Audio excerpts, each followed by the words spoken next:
The ego's all-you-can-eat buffet of judgment. Conflict is the ego's breakfast. Judgment is its lunch. Resentment is its dinner.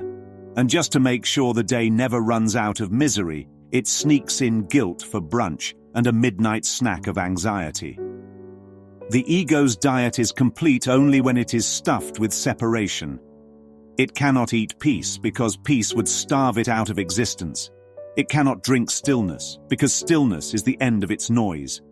The ego does not live in the present moment. It lives in leftovers from the past and imaginary menus for the future. Ask it the simplest question. What problem do you have right now?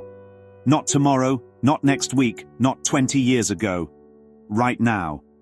The ego doesn't know how to answer.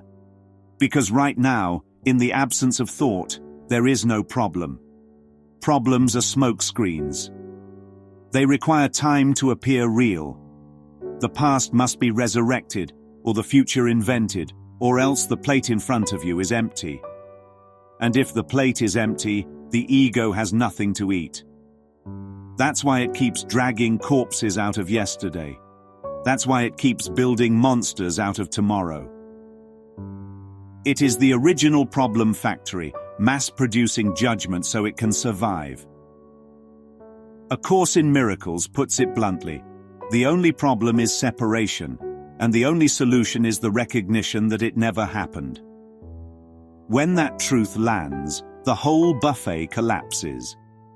The endless servings of fear, guilt, shame, anger, comparison, and attack dissolve like smoke in open air.